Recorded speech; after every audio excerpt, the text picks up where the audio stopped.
معزز خواتین و حضرات، ایک دفعہ پھر آپ کو کہتے ہیں خوش آمدید۔ پروگرام ہے گڈ مارننگ پاکستان، میں ہوں آپ کا میزبان علی ممتاز، اور آج کے پروگرام میں ڈسکشن کے لیے ہمارے معزز مہمان ہمارے ساتھ تشریف رکھتے ہیں، ان کا تعارف کرا دیتے ہیں۔ آج کی ہماری پہلی مہمان شخصیت ہمارے ساتھ تشریف رکھتے ہیں آغا مرتضیٰ پویا صاحب، آپ کی تشریف آوری کا بہت شکریہ۔ آج کے ہمارے دوسرے مہمان ڈاکٹر جمیل قلندر، آپ کا بھی بہت بہت شکریہ آپ تشریف لائے، اور کراچی اسٹوڈیو میں ہمیں جوائن کیا ہے حاجی محمد حنیف طیب صاحب نے، صدر نظام مصطفیٰ پارٹی اور سابق وفاقی وزیر، آپ کا بھی بہت بہت شکریہ کہ آپ نے ہمیں جوائن کیا کراچی اسٹوڈیو میں۔ لیکن آج کے پروگرام میں ہم ڈسکشن کر رہے ہیں محرم الحرام کے حوالے سے، ماہ محرم کی فضیلت اور فلسفہ شہادت، اور گفتگو کا آغاز آغا مرتضیٰ پویا صاحب آپ سے کرتے ہیں کہ اگر ہم بات کریں ماہ محرم کی تو یقیناً قربانی کا ہمیں درس ملتا ہے، صبر کا، برداشت کا۔ ماہ محرم کی فضیلت پر ہم چاہیں گے کہ سب سے پہلے آپ روشنی ڈالیں۔ بسم ربی شہداء والصدیقین، الحمدللہ رب العالمین، والصلاة والسلام علی اشرف الانبیاء والمرسلین سیدنا محمد وآلہ وصحبہ المنتجبین۔ محرم کی فضیلت جو ہے قبل از اسلام بھی رہی ہے، اور 4 ماہ ایسے ہیں جو کہ ان کے لیے مقدس قرار دیے گئے ہیں، جو اس میں قتال اور جنگ اور جدال نہ ہو۔ شعبان کا مہینہ ہے، رمضان ہے، ذی الحج ہے اور محرم ہے۔ مگر شہادت حسین کے بعد محرم نے ایک نیا معراج اختیار کر لی۔ وجہ یہ ہے کہ جو پیغام محمدی ہے اور وہ مبنی ہے انسانیت کے لیے انصاف، اس کے علمبردار حسین بنے۔ پیغام محمدی ہے، اور حسین ابن علی نے اپنے شہادت پیش کر کے شہادت کو ایک نیا عنوان دے دیا۔ مگر معراج حسین جو ہے وہ ہے اتباع محمد، اور اس پیغام کو صدیوں سے چل رہا ہے، اور بڑے طاغوتی طاقتوں نے اور یزیدی طاقتوں نے کوشش کی کہ اس کو دبا دیں اور اس کو انسانیت سے اوجھل رکھیں۔ مگر الحمدللہ جو بھی اس پیغام کو اور اس شہادت کو، اس کی عظمت کو سمجھتے ہیں، اس دنیا میں بھی اور آخرت کے لیے بھی، ان نے اس پیغام کو زندہ رکھا ہے، اور انسانیت کے لیے ایک فلاح کی راہ نظر آتی ہے۔ پاکستان میں بالخصوص اور بر صغیر میں جو مشاہدہ ہوتا ہے محرم کے لیے، وہ بلا تفریق مسلک و مکتب و اس چیزوں سے بالا تر ہو کر سبھی نے، شعراء نے، ادیبوں نے اور عوام نے بھی اس کو اپنایا ہے، اور اپنے منزل ایک سمجھ کے رکھی ہے کہ محرم سے اور شہادت حسین ابن علی سے اور اس کے بعد جو ماجرا پیش آیا، اس کا احترام میں جو ہے انسانیت کو بچا کے رکھا ہوا ہے۔ اور بر صغیر میں یہی بہت بڑی بات یہ ہے، اور یہ تازہ جو ہم دیکھ رہے ہیں کہ جو فسادات وغیرہ اس کے محرم کے نام پر وغیرہ، بلکہ افسوس ہوتا ہے کہ محرم کے لیے کوئی ہمیں خاص پیغام دینا پڑتا ہے۔ ویسے ہی قتل و جدال اور فساد جو ہے وہ ہر سال پورا سال بنا ہے، مگر یہاں پہ ایک روایت بن گئی ہے کہ صاحب محرم کے لیے کیا پیغام ہے۔ حالانکہ یہ ابھی 25-30 سال سے یہ مشکلات کچھ پیدا ہوئے ہیں، اس سے پہلے پاکستان میں کبھی بھی ہمیں تکلیف نہیں رہی، کسی کو تکلیف نہیں رہی محرم کے پروگراموں سے، عاشورہ کے جلوسوں سے، ان چیزوں سے۔ تو یہ اس پہ ہمیں غور کرنا چاہیے کہ یہ نئے جو جدت اور یہ بلکہ یہ انحراف پیدا ہوا ہے محرم کے آبزرونسز وغیرہ میں، اس کے اوپر ہمیں غور کرنا چاہیے۔ صحیح۔ گفتگو کو آگے بڑھاتے ہوئے حاجی محمد حنیف طیب صاحب، آپ سے ہم یہ جاننا چاہیں گے سب سے پہلے یہی کہ جب ہم محرم الحرام کی بات کرتے ہیں تو اسلامی کیلنڈر کا پہلا مہینہ ہے، تو بہت سے لوگوں کے ذہن میں یہ سوال آتا ہے کہ کیا اسلامی کیلنڈر کا پہلا مہینہ تو ہے، لیکن اس مہینے میں خاص طور پہ 9ویں 10ویں محرم کے جو واقعات ہیں، واقعہ کربلا، اس کو مد نظر رکھا جائے تو کیا مبارکباد پہلے مہینے کی دینی چاہیے یا نہیں دینی چاہیے؟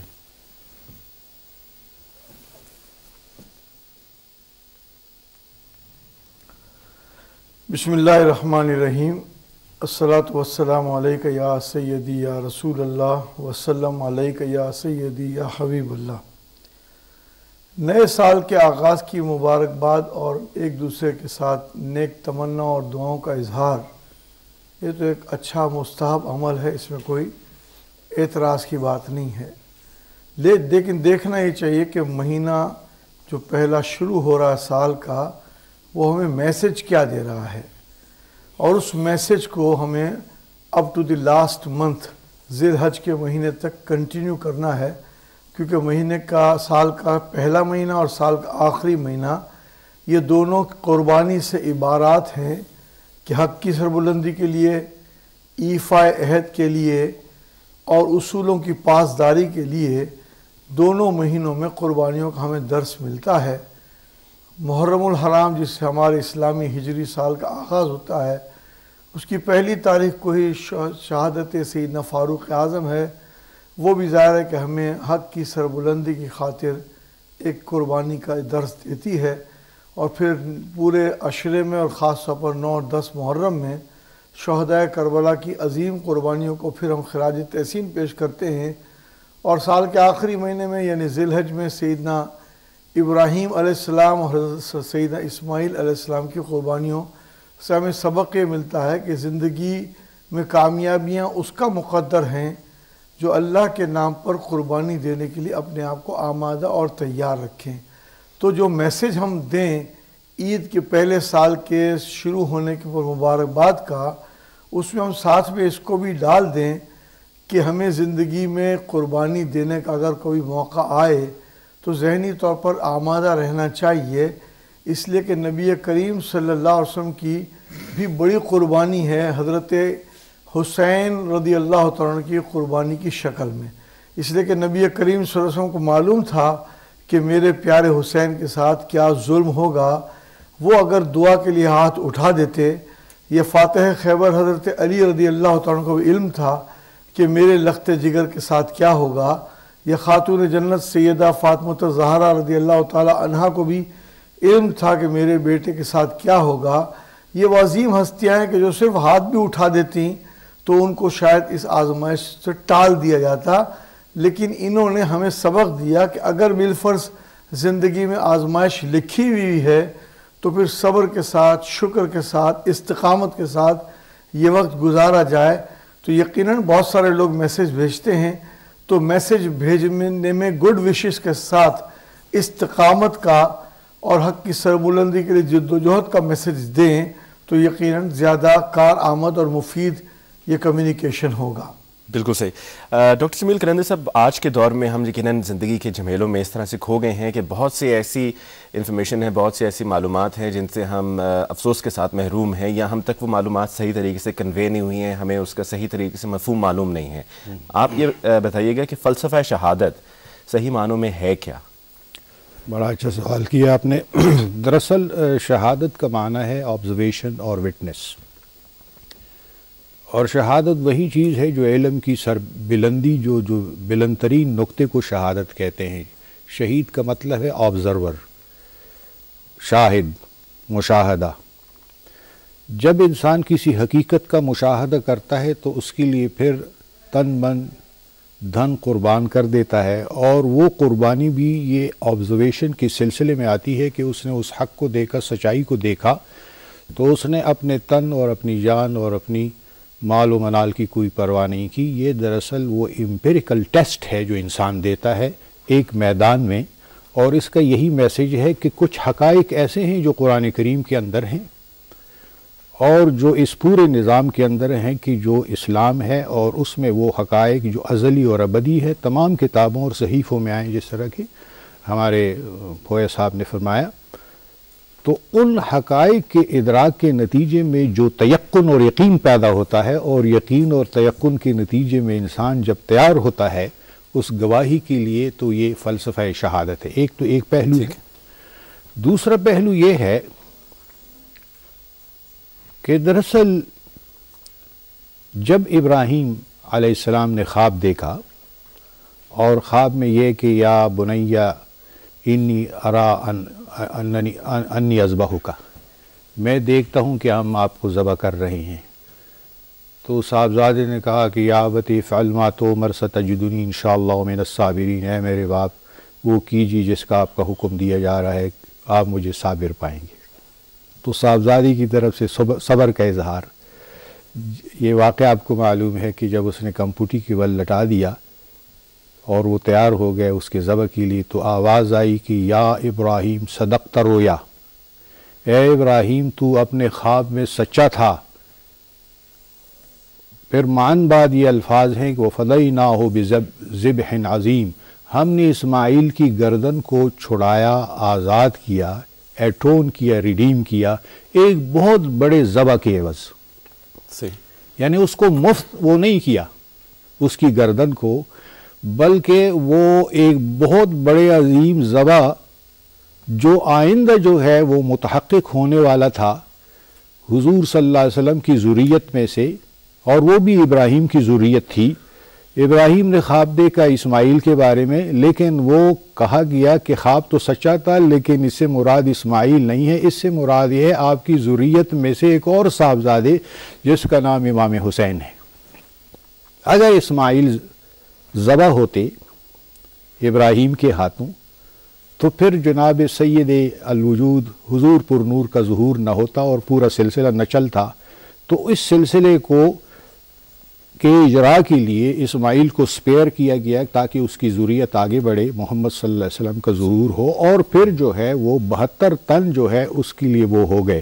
اور اس کا فلسفہ یہ بھی ہے، تیسرا نقطہ، کہ قرآن کریم میں ہے کہ اذ ابتلی ابراہیم ربہ بکلمات فاتمہن، یاد کرو وقت جب تیرے رب نے ابراہیم کو آزمایا چند باتوں میں تو وہ اس پر مکمل اترا، اس کا ٹیسٹ لیا گیا.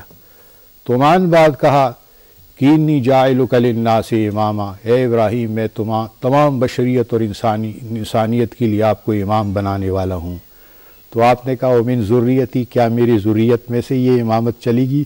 تو انہوں نے کہا ٹھیک ہے، لیکن لا ینالی عہدی الظالمون، لیکن یہ میرا جو پلیج ہے یہ ظالموں کو کور نہیں کرے گا، ظالم نہیں ہوں گے امام.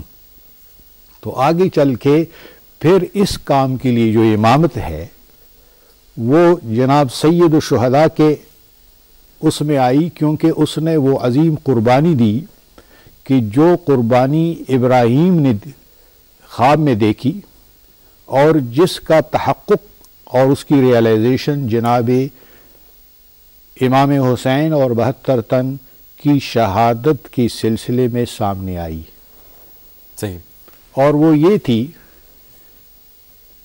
کہ دراصل وہ یہ تھی کہ تمام انبیاء بھی جتنی آزمائشیں آئیں وہ تمام آزمائشوں کا جو نچوڑ تھا وہ تمام کے تمام جناب سید الوجود حضور پر نور کے حصے میں آئی، کیونکہ آپ کو تمام انسانوں کے لیے امام اور مقتدا مقرر کیا گیا، اور یہ امامت آپ کی ذریت میں پھر مسلسل آئی، اور اس کا فلسفہ یہ ہے. ٹھیک ہے.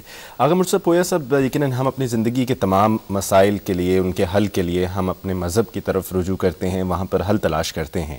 ہمارا مذہب یقیناً زندگی کے ہر معاملے میں ہمیں کوئی نہ کوئی راہ ضرور دکھاتا ہے کہ یہ ہمارے لیے درست سمت ہے، یہ ہمارے لیے بہتر ہے. آج کے دور میں اگر آپ دیکھیں کہ جس طرح سے مسلمانوں کی سوچ ہے اور جو مسلمانوں کے ذہن میں قربانی کا مطلب آتا ہے یا فلسفہ ہے قربانی کا، کیا یہ وہی ہے جو کہ ہمارا مذہب کہتا ہے؟ اور اگر وہ نہیں ہے تو کیا وجہ ہے؟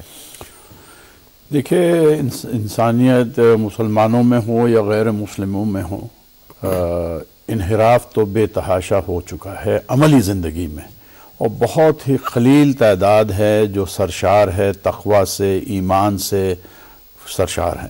بہت اکثریت جو ہے سادہ لوگ ہیں یا گمراہ ہیں. یہ کرسچینٹی میں بھی ملتی ہے، جوڈائزم میں بھی ملتی ہے، جو ادیان ابراہیمی ہیں ان سب میں یہ ایک مشکل ہے ہمارے لیے. بہرحال وہ قلیل تعداد بھی جو ہے وہ ابھی وہ اس وقت بھی رہنما ہیں پوری انسانیت کے لیے. صحیح. چاہے کرسچنز میں بھی آپ کو مل جائیں گے، جوز میں بھی مل جائیں گے جو اچھے با تقوی اور با ایمان لوگ ہیں، اور مسلمانوں بھی مل جائیں گے. مگر انفارچونیٹلی اکثریت جو ہے وہ منحرف زندگی گزار رہی ہیں، اور وہ حکم الہی کو اپنی زندگیوں پہ نہیں عائد کرتے.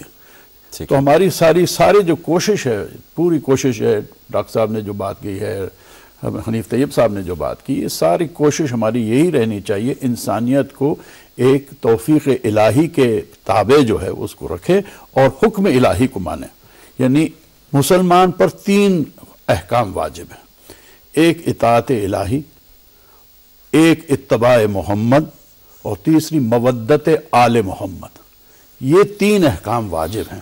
جب تک مسلمان ان تینوں احکام کو یک سوئی سے اپنی عملی زندگی میں نہیں لائیں گے وہ منحرف رہیں گے. کہ ہم یعنی اتباع محمد تو کریں اور اجر رسالت نہ دیں، تو ایک کمی پیدا ہو جاتی ہے۔ تو اسی طریقے سے ہماری پوری کوشش یہی رہنا چاہیے کہ ہم جو ہے ان 3 احکام کو اپنا لیں۔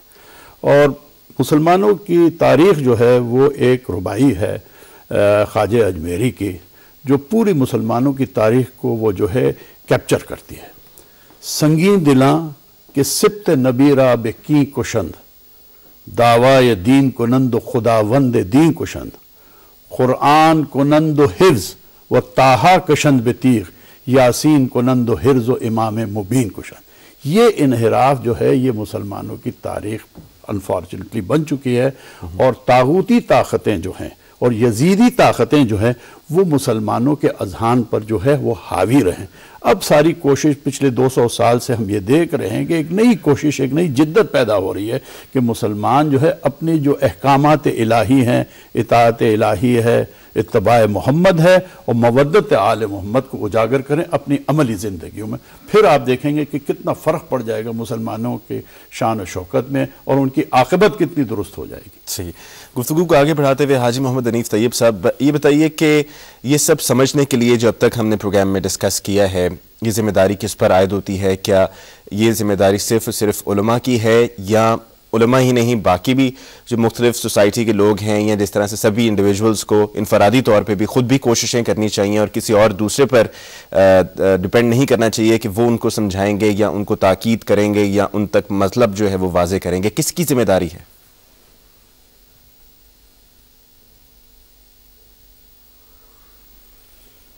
بہت اچھا سوال کیا بھائی علی ممتاز صاحب۔ دراصل ہماری بہت بڑا ہمارا المیہ یہ ہے کہ ہم نے یہ سمجھا کہ ساری ذمہ داری صرف علماء تک ہے۔ آپ اس دور جدید کو ہی لے لیں، ظاہر ہے کہ علماء جو جمعے کے دن خطاب کرتے ہیں سننے کے لیے اوسطاً اگر ایک مسجد میں لے لیا جائے تو چلو 300 400 500 آدمی تقریر کے موقع پر پہنچتا ہوگا، یہ بھی میں نے ذرا اپر سائڈ پہ بتایا ہے۔ لہٰذا ہمیں اگر ریئلسٹک ویو اڈاپٹ کرنا ہے تو وہ یہی ہے کہ علماء ہوں یا مشائخ ہوں، سیاستدان ہوں یا پریس کے اور الیکٹرانک میڈیا کے لوگ ہوں، ہمارے اسکول کالج اور یونیورسٹی کے لاکھوں اساتذہ ہوں، یا ہمارے وکلاء اور صحافی بھائی ہوں، زندگی کے ہر شعبے کے فرد کو ان تینوں باتوں پر تو بہرحال عمل کرنا ہے۔ اگر وہ کلمہ پڑھ کر اپنے آپ کو مسلمان کہتا ہے کہ اس کو اللہ کی اطاعت بھی کرنی ہے، اللہ کے حکم بجا لانے، اللہ کی عبادت کرنی ہے، نبی کریم صلی اللہ علیہ وسلم کی تعلیمات پر عمل بھی کرنا ہے اس کو، اور حضور اکرم صلی اللہ علیہ وسلم کی عظیم قربانی اور خدمات کو خراج تحسین پیش کرنے کے لیے ان کی آل سے ایک تعلق خاطر، ایک محبت، ایک پیار، ایک وارفتگی اور والہانہ محبت کا بھرپور مظاہرہ بھی کرنا ہے۔ اس لیے یہ کسی ایک طبقے تک محدود کرنا یہ ایک نامناسب اپروچ ہے۔ ہم سب کو مل کر یہ پیار کا، محبت کا، انسانیت کا میسیج دینا ہے۔ اور آج جتنی بھی مشکلات میں ایک چھوٹا سا گھر ہے یا ایک محلہ ہے یا پورا ایک شہر ہے یا پورا ایک ملک ہے یا صوبہ ہے، اس کی بنیادی وجہ یہ ہے کہ ہماری کیفیت یہ ہے کہ زبان سے کہہ بھی دیا لا الہ تو کیا حاصل، دل و نگاہ مسلمان نہیں تو کچھ نہیں، کچھ بھی نہیں۔ ہم یقیناً دعویٰ بہت کرتے ہیں کہ ہم امام حسین رضی اللہ تعالیٰ کے غلام ہیں، ہم نبی کریم صلی اللہ علیہ وسلم سے سچی محبت کرتے ہیں، ہم صحابہ کرام سے سچی محبت کرتے ہیں، ہم اہل بیت اطہار کے پکے نیازمند ہیں، لیکن اصولی طور پر تو ہمارے کردار میں اس کی جھلک نظر آنی چاہیے کہ رگوں میں دوڑنے پھرنے کے ہم نہیں قائل، جو آنکھ ہی سے نہ ٹپکے وہ پھر لہو کیا ہے۔ تو ضرورت اس امر کی ہے کہ انسان اپنے کردار سے دوسرے کے لیے ایک مثال قائم کر دے، زبان سے کہنے کی کوئی ضرورت ہی نہ پڑے، وہ اس کا کردار ہی اس بات کی گواہی ہو کہ یہ ہمیں حسینی میسج اپنے کردار سے دے رہا ہے کہ سچ بات کا ساتھ دینا ہے چاہے ہماری تعداد کم ہو، حق کی سربلندی کے لیے جدوجہد کرنا ہے، ہزار خوف ہو لیکن زباں ہو دل کی رفیق، یہی رہا ہے ازل سے قلندروں کا طریق۔ اگر اس چیز کو ہم اڈاپٹ کر لیں اور اس میسج کو، پویا صاحب نے ٹھیک کہا کہ اس میسج کو صرف محرم تک ہم اپنے ذہن میں نہ رکھیں، round the clock around the year ہمارے ذہن میں ہونا چاہیے، اور یہی مسلمان کی نشانی ہے۔ نبی کریم صلی اللہ علیہ وسلم نے ارشاد فرمایا مسلمان وہ ہے کہ جس کے ہاتھ سے اور جس کی زبان سے کسی دوسرے مسلمان کو تکلیف نہ پہنچے۔ اگر ہم اس کو اڈاپٹ کر لیں تو پھر ظاہر ہے کہ محرم کا مہینہ ہو یا ربیع الاول کا ہو، ہم ہرگز نہیں چاہیں گے کہ جو لوگ اپنے طور طریقے سے خراج تحسین پیش کر رہے ہیں عظیم بزرگوں کو، ہم ان کی راہ میں کوئی رکاوٹ بنیں، ان کی دل آزاری کریں، ان کی راہ میں کوئی مشکلات کھڑی کریں، بلکہ ہم کیا کوآپریٹ کر سکتے ہیں یہ سوچنا چاہیے۔ اور پاکستان بننے کے بعد سے تو بہت مائنوٹلی ہم خود آبزرو کر رہے ہیں، ایسا نہیں تھا۔ حکومت کو دراصل یہ باتیں سوچنی چاہیے، بہت ہی زیادہ مائنوٹلی آبزرو کرنا چاہیے کہ گزشتہ 20 25 30 سال میں کب سے اور کن اسباب کے تحت یہ ہوا ہے کہ اس قسم کے ایام میں کوئی نہ کوئی شر، کوئی نہ کوئی فساد کھڑا کرنے کی کوشش کی جاتی ہے۔ پہلے بھی ربیع الاول شریف کے پروگرام ہوتے تھے، جلوس نکلتے تھے، محرم شریف کے پروگرام ہوتے تھے، اور سب کو دنیا کو یاد ہے کہ کراچی کا سب سے ایک بڑا پروگرام خطیب پاکستان مولانا محمد شفیع اکاڑوی صاحب کرتے تھے۔ 10 روز تک محرم کی وہ مجالس پڑھتے تھے، کوئی پریشانی نہیں ہوتی تھی، ہزارہا لوگ رات کو 1 بجے 2 بجے پروگرام ختم ہوتا تھا، پھر واپس جاتے تھے۔ تو وہ دور ہمیں پھر سے کلیکٹیو وزڈم کو استعمال کرتے ہوئے حکومت کو بھی اور تمام طبقات کو بھی سوچ کر ایسا کوئی طریقہ اختیار کرنا چاہیے کہ یہ میسج اچھا جائے۔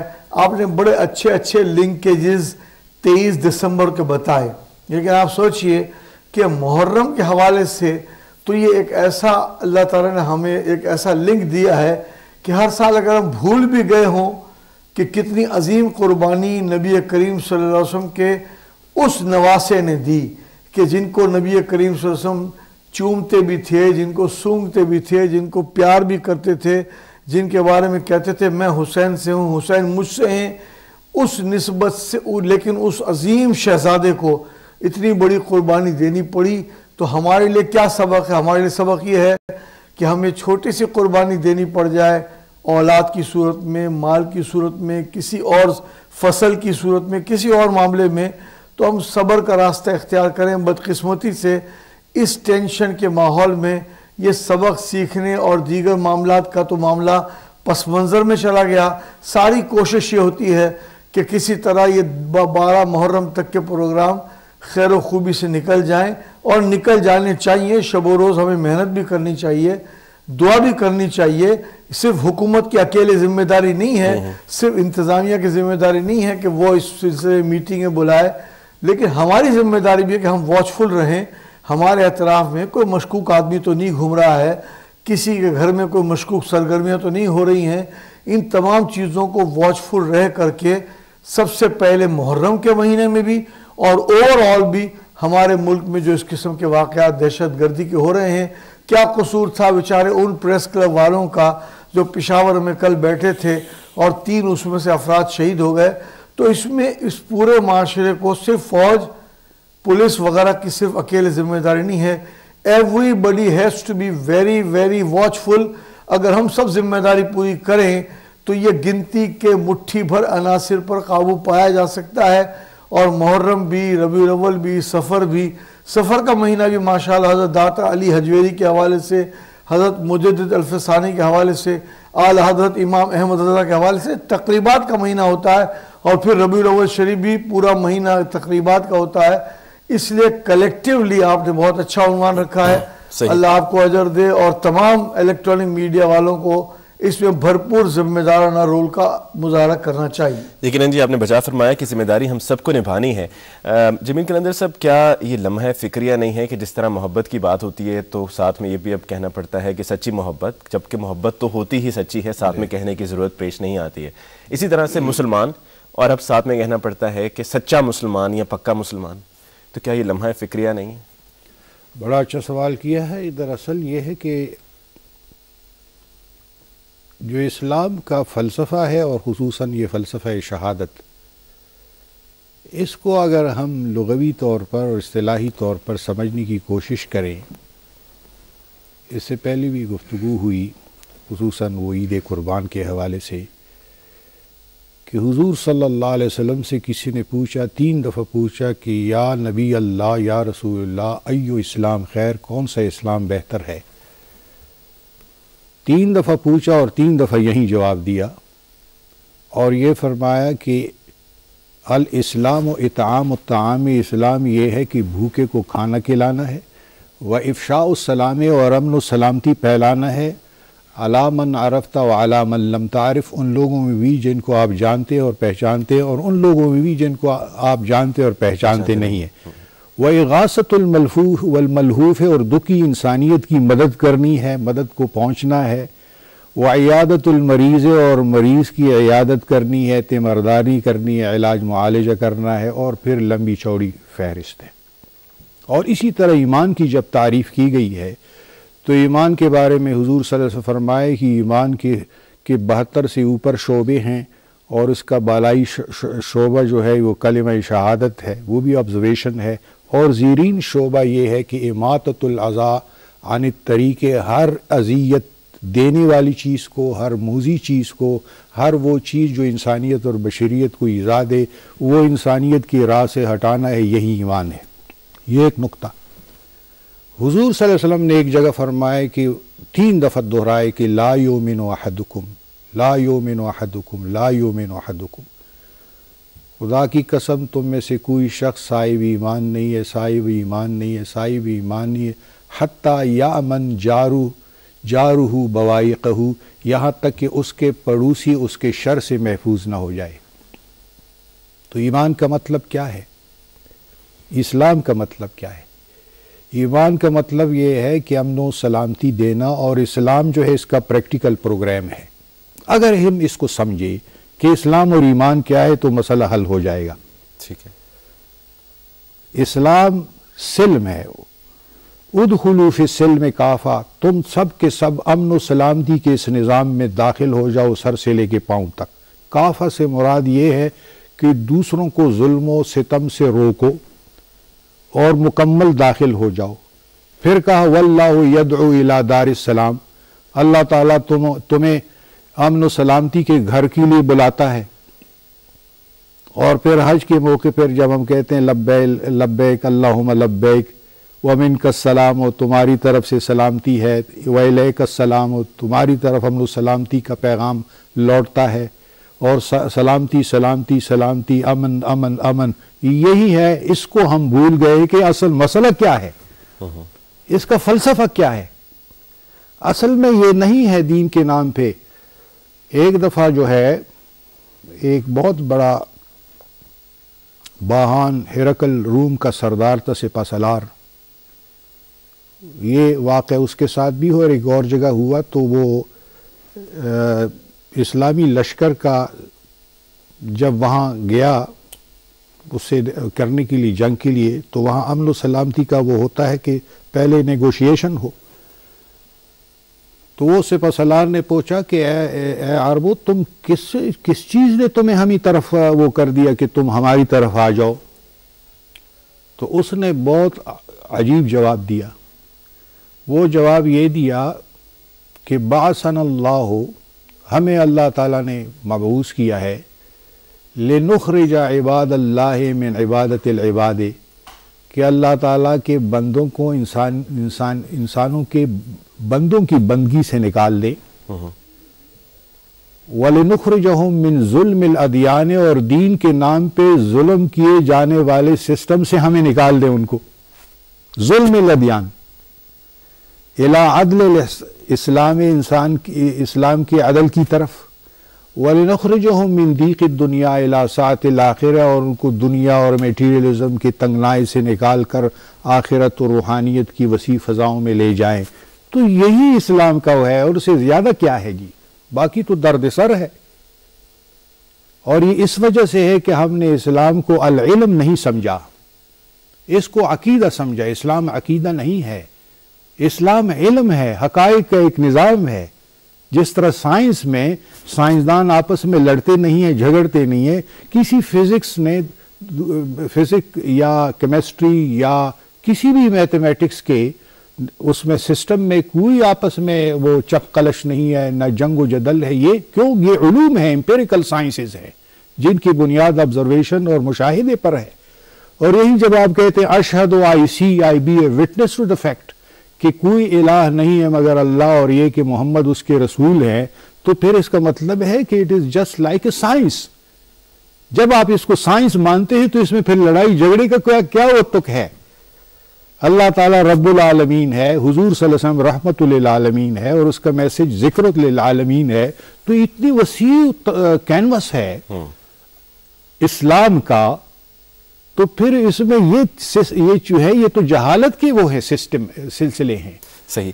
آغا مرتضیٰ پویا صاحب، اگر ہم موجودہ حالات کی بات کریں، امت مسلمہ کی بات کریں، اور پھر ساتھ میں آج کے پروگرام میں جیسے کہ ہم ماہ محرم کی فضیلت کی بات کر رہے ہیں، اور اسی طرح باقی بھی اسلامی کیلنڈر کے جو مہینے ہیں ان کی فضیلت کی بات کریں، ذی الحج کی بات کریں، ماہ رمضان کی بات کریں، تو ہر مہینہ ہمیں درس دیتا ہے. ان تمام مہینے جو اسلامی کیلنڈر کے ہیں، چاہے ماہ محرم ہو یا کوئی اور مہینہ ہو، تو اس کی فضیلت سے مستفید ہونے کے لیے ایمان کی پختگی جو ہے وہ کتنا ضروری ہے؟ ایمان کی پختگی کے بغیر تو کچھ بھی حاصل نہیں ہو سکتا، نہ اس دنیا میں نہ آخرت ملے گی کسی کو. مگر موجودہ حالات کے اوپر ذرا اگر نظر آپ ڈالیں تو ہم پر مسلمانوں پر اس وقت بڑا الزام تراشی ہو رہی ہے، بڑی الزام تراشی ہو رہی ہے کہ یہ دہشت گرد ہیں، پتہ نہیں کیا ہیں کیا نہیں ہے. میں نے ایک دفعہ کینیڈا میں خطاب کرتے ہوئے میں نے کہا کہ آپ لوگ تو ہم پر یہ الزام لگاتے ہیں، مگر 2 ورلڈ وارز جو ہوئے، between the 2 world wars 100 million Christians were killed, اور کوئی ایک بھی کسی مسلمان کی گولی سے نہیں مرا. اور ورلڈ وار 2 کے بعد بھی جتنی دہشت گردی امریکہ اور اس کے حواریین کر رہے ہیں پورے دنیا میں، ہم نے ساؤتھ ایسٹ ایشیا میں دیکھا، اب اس علاقے میں ہم دیکھ رہے ہیں کہ ایک اسرائیل کو تحفظ فراہم کرنے کے لیے کتنے مسلمانوں کی زندگیوں کو تباہ کیا گیا. تو ہمیں اصل میں پاکستان کے حوالے سے ہم نے اپنی تشخیص دینی ہوگی، ہمارے دوست کون ہیں، ہمارے دشمن کون ہیں. اور ایک ذمہ داری جو بہت امپارٹنٹ ہے، جو گورنمنٹ نے، حکومت نے، متعدد حکومتوں نے مجرمانہ غفلت کی، اور وہ یہ ہے کہ مبینہ دہشت گردوں کو انہیں ہاتھ آج تک نہیں لگایا.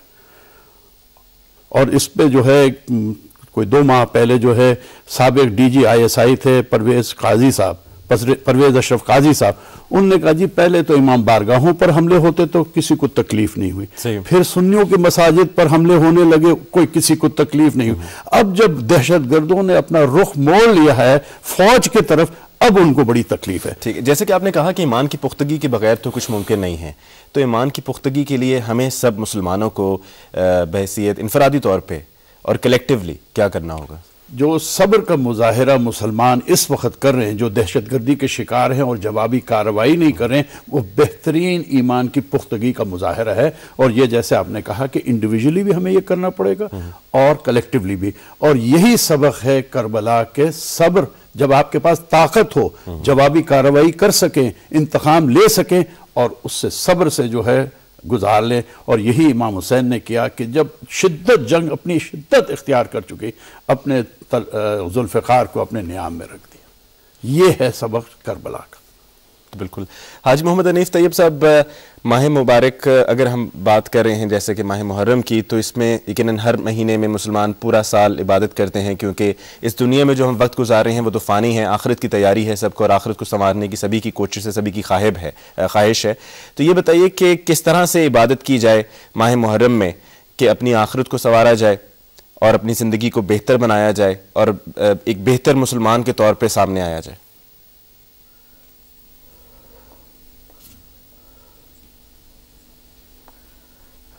بہت اچھا سوال ہے. ہمارے محترم ڈاکٹر جمیل قلندر صاحب نے بہت اچھی بات سمجھائی. ایک انسان یہی ٹارگٹ بنا لے کہ میں اس محرم کے مہینے میں اسلام کا اثر نو توجہ سے مطالعہ کروں گا. اب میں اس کو بعض رسومات کا ایک مجموعہ نہیں سمجھوں گا. میں دیکھوں گا کہ زندگی کے ہر شعبے میں، مثلا میں گھر میں ہوں تو مجھے والدین سے کیسے پیش آنا ہے، بیوی سے کیسے پیش آنا ہے اور بچوں کی تربیت کیسے کرنی ہے، میں اگر محلے میں باہر نکل رہا ہوں تو اپنے پڑوسیوں سے کس طرح سے ملنا ہے اور کس طریقے سے میں نے بیماروں کی، جاننے والوں کی عیادت کرنی ہے. اور بہت بڑی بات ہے، اس پر تو ایک بڑی تفصیلی گفتگو ہو سکتی ہے کہ آپ لوگوں کو کھانا کھلائیں اور لوگوں کو سلام پھیلائیں، چاہے وہ سلام کرنے میں سبقت کریں، چاہے آپ اس کو جانتے ہوں یا نہ جانتے ہوں. ان چیزوں کا اگر بغور مطالعہ کیا جائے اور سمجھا جائے کہ اسلام از اے آل کمپریہنسو ریلیجن جو میری زندگی کے تمام مسائل کو حل کرتا ہے، اس محرم کے مہینے کو اس اعتبار سے گفتگو میں بھی گزارا جائے، مذاکرات میں بھی گزارا جائے اور مطالعہ بھی کیا جائے تو پتہ چلے گا. میں ایک مثال دے کر ہمارے ان لوگوں کو جو سمجھتے ہیں کہ دین کے لوگ جو ہیں، میں ویسے کوئی عالم دین نہیں ہوں، میں نے بھی لاء گریجویشن اردو یونیورسٹی سے کی ہے، کراچی یونیورسٹی سے میں نے پوسٹ گریجویشن کی ہے، لیکن میں سمجھا رہا ہوں ان لوگوں کو جو دین کے بارے میں ابھی سمجھ رہے ہیں کہ بس ایک محدود سا کام ہے اور اس سے زیادہ کچھ نہیں ہے. میں ان کو مثال دے کر سمجھانا چاہ رہا ہوں کہ مجھے اتفاق سے as a federal minister for environmental affairs Nairobi کی ایک انٹرنیشنل کانفرنس جو انٹرنیشنل لیول کی یو این او کے ماتحت تھی، اس میں جانے کا اتفاق ہوا، جس میں اب یہ تھا کہ آبادی جب شہروں کی بہت بڑھنے لگ جائے اور اس کو بنیاد پر شہر میں جھگڑے شروع ہو جائیں پانی کے لیے، بجلی کے لیے، پانی کی فراہمی کے لیے، پانی کی نکاسی کے لیے، تو اس صورت میں ہمارے پاس مسئلے کا حل کیا ہے. پورے انٹرنیشنل منسٹرز تمام ملکوں کے بیٹھے ہوئے تھے، تو میں نے کہا کہ اس کا حل سرکار دو عالم صلی اللہ علیہ وسلم نے اپنے ایک ارشاد کے ذریعے سے پیش کیا ہے. وہ یقیناً چونکا دینے والا جملہ میرا تھا سارے لوگوں کے لیے، اور میں نے کہا ہمارے نبی کریم صلی اللہ علیہ وسلم نے 1450 سال پہلے فرمایا کہ اگر تمہارے شہر گنجان آباد ہو جائیں تو پھر اس مسئلے کا حل یہ ہے کہ تم قریب میں نئے شہر آباد کر لو. اب یہ سننے کے بعد سارے انٹرول کے دوران سارے منسٹرز اسلامی ملکوں کے اور ان کے سفراء آ گئے اور مجھے کہا excellency from where did you found this saying of the holy prophet. تو میں تو پہلے سمجھتا تھا کہ سوال پوچھا جائے، لہٰذا میں وہ حدیث شریف میں حوالہ ٹائپ کر کے لے گیا تھا، سب کو ایک ایک کاپی دے دی. تو اگر ہم یہ سمجھنے کی کوشش کریں کہ اسلام سلامتی، اور ظاہر ہے کہ آج بھی اگر ہیلری کلنٹن نے بطور خاتون اول پچھلے دور میں جب کلنٹن صدر تھے تو انہوں نے بیان دیا تھا کہ اسلام از دا فاسٹسٹ گروئنگ ریلیجن ان امریکہ، اور میں کہتا ہوں not only in America, every where in the world. تو اس کی وجہ صرف یہ کہ وہ مطالعہ کر کے سمجھ رہے ہیں کہ اسلام کیا ہے. ہم یہ ایک روایتی طور پر ہم نے اڈاپٹ کر لیا ہے اور ہم نے سمجھنے کے دروازے بند کر دیے ہیں.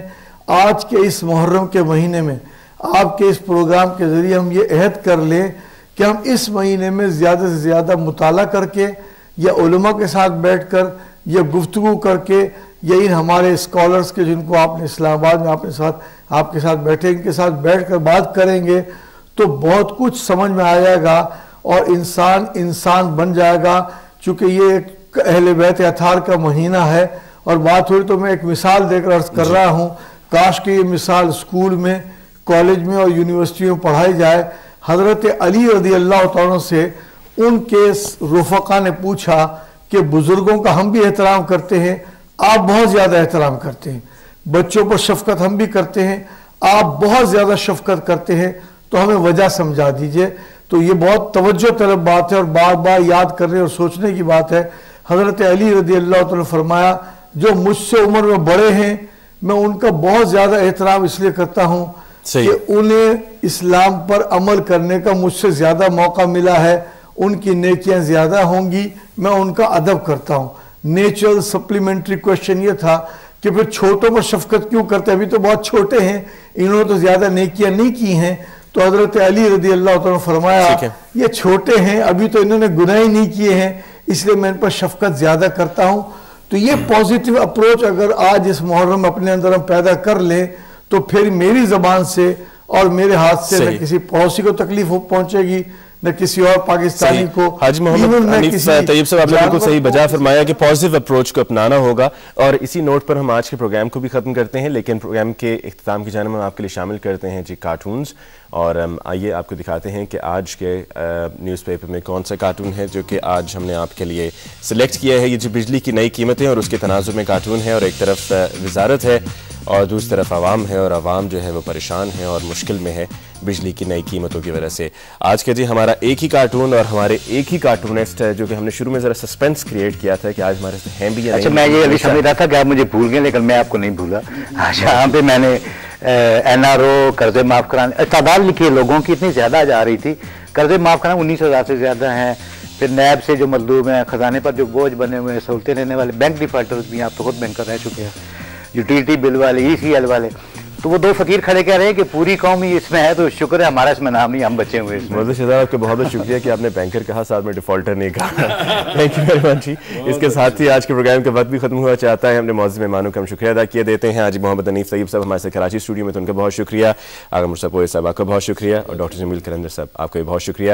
اس کے ساتھ ہی آج کے پروگرام کا وقت ختم ہوا چاہتا ہے، اور جیسا کہ آج حاجی محمد حنیف طیب صاحب نے پروگرام کے اختتام کی جانب کہا کہ ہم سب کو عہد کرنا ہوگا، تو آئیے آج ہم سب مل کے عہد کریں کہ ہم اپنے مذہب کا زیادہ سے زیادہ مطالعہ کریں گے. مجھے علی ممتاز کو دیجیے اجازت. اللہ نگہبان.